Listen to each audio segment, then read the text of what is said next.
And so, unfortunately, if pride and pain and brokenness and insecurity and doubt and fear and trauma is shaping that identity and idea and cultivating you, it'll trap you into a place of underdevelopment in your character where you can't be sharpened or developed because you're so busy trying to do it by yourself. Whew. Because we are the church. Brothers, lift up a shout.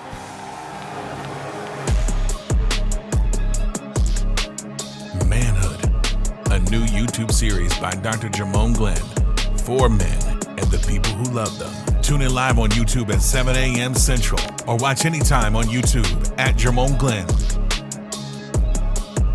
Most men want to be mentored but don't know how to find a mentor or how to pursue a mentor. Sometimes it's because of pride, right? And I think sometimes, like when it comes to sports, men are used to being selected or chosen. I want you, come play for me, blah, blah, blah. But that's a coach. That's a different role. I think mentors, you have to identify when God puts somebody in your life that you want something from them, right? And then you have to be willing to be vulnerable enough to pursue them and be intentional enough to go after what it is that you're looking for. And when you have those candid moments where you get an audience with them, that you're not shy, that you are intentional, that you have questions, that you're pointed, that, you know, that you're, I mean, the greatest story I think from a man mentor in the Bible is Elisha and Elijah. Now, Elisha walked past them. Yes, in a sense, he picked them because he identified them, but then Elisha burned the plow, turned and followed him, and was like, Elisha kept trying to push him away. He's like, no, I'm going after, like, wherever you go, I'm going, whatever you after, I'm after. And every time he turned around, he was there. And I think that sometimes people underestimate like how far you go or how much you should be willing to do to put yourself in a position where you can be in a place where somebody that you're pursuing to develop you, you can show your interest in that development. And I think pride is the thing that gets in the way of another man pursuing another man. I ain't about to go get after no nothing. Like what? This, you know, but they have something you desire and they're developed in the area that you're underdeveloped in. So don't be afraid to pursue, because manhood is motto. If you can see it, you can be it. So you got to be in a close proximity where you can have access. And if God grants you access to pursue, then you should be intentional enough to pursue and not prideful. Don't be prideful. Pride goes before destruction. And the enemy wants you to remain prideful so that you don't pursue. That's what I think. That's the struggle with man. And especially if you're in pain, like you grew up without a father, or you got abandonment issues, or you got issues where, you know, you don't really know how to build a relationship with another man. So you already got that built up. So I've got this far by myself. I'm a self-made man. Yeah, or a lot of strong women in your life, right, that was broke. And strong women are usually made because they were handled by broken men. And so broken men made a strong woman. So a strong woman will teach another man that he don't need another man because she's so busy saying she don't need a man that she'll forget that you do need a man to become a man. So then her brokenness, I always say everything that a woman and sometimes a man learn about a man usually came from a broken woman. And so that's why we got to break the cycle of broken women teaching men how to become men, because her pain is translated, her trauma is translated into the area of your development and have you locked into a pattern where you say, I don't need nobody because that's what you heard, or I'm good all by myself, or I'm a self-made man, when no men are really self-made, because every man, it takes a man to become a man. And so if you're not careful, you'll let her trauma and her triggers trap you into a position of being underdeveloped or arrested development because you never fully acquiesced to the level that you were assigned, because you never allowed yourself to be cultivated or sharpened by another man that was greater than you, because you didn't position yourself in a place of humility where you could be developed. It took a lot of men to make a man, and every man I know in some form, it took a lot of man or a greater man to make or develop a great man. That's how manhood is made and is modeled. And so unfortunately, if pride and pain and brokenness and insecurity and doubt and fear and trauma is shaping that identity and idea and cultivating you, it'll trap you into a place of underdevelopment in your character, where you can't be sharpened or developed because you're so busy trying to do it by yourself. Whew. Be careful that the unhealed parent don't transfer the trauma to the child. Heal,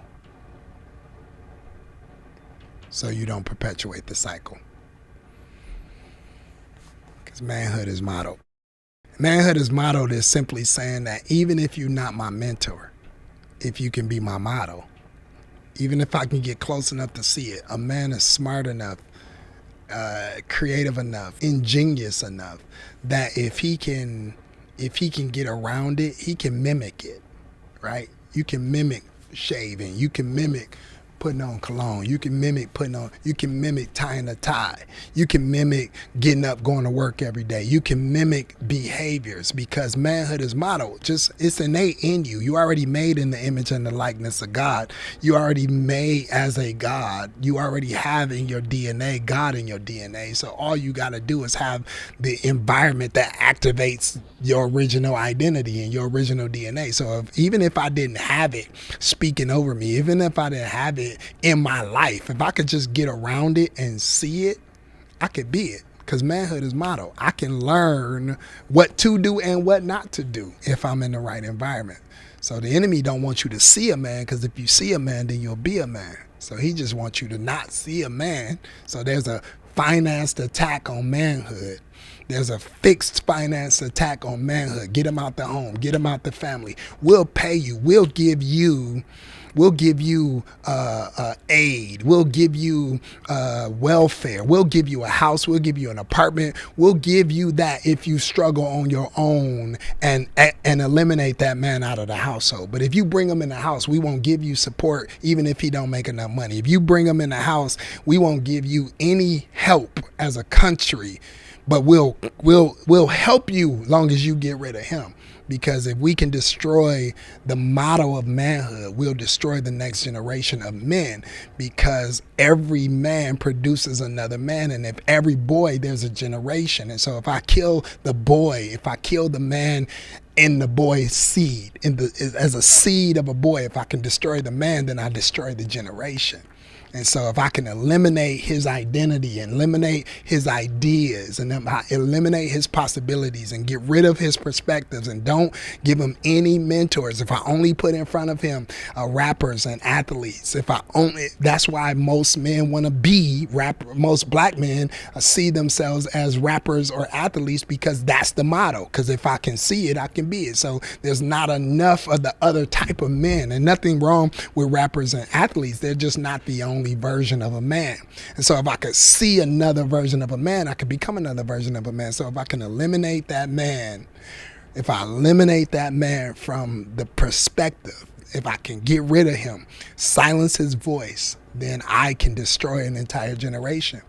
And there's more men that are present right now than in their families and their relationships than ever before. They just might not be in marital relationships, but they're active fathers. They're good men that's around. But that even stands true for the girl, because if the girl is uncovered, if she's not cultivated, if she's not properly cared for, then she don't know what to look for in a man, because she don't have no standards of manhood. She don't have no paradigms of manhood, no perspective. A man can come along along and try to impress her with something small and minimum because she's never had a different idea. She don't have a man to sound off to learn about a man because, man, manhood is modeled. And so it's really a financed attack against manhood, because if I can just eliminate the version of a man, the perspective and the picture of a good man, then I can eliminate an entire generation.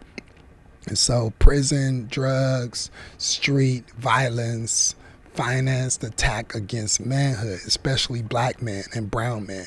Because if I can destroy that seed, I can destroy that future generationally.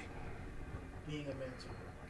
Yeah, I think being what you wish you had is you can't make the excuse that you didn't have it, so you can't give what you wanted, right? So in the kingdom of God, you can give what you want even if you wish somebody gave it to you.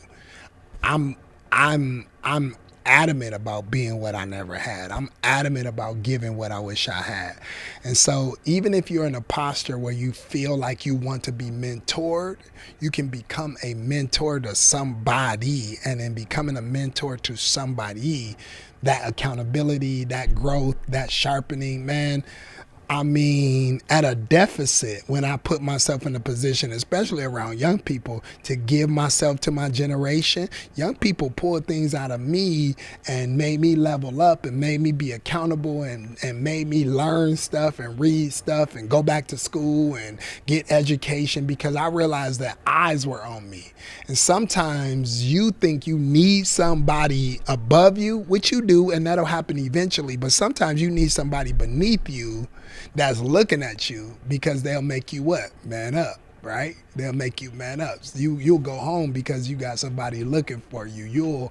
You'll go back. You'll keep trying because somebody's looking up to you.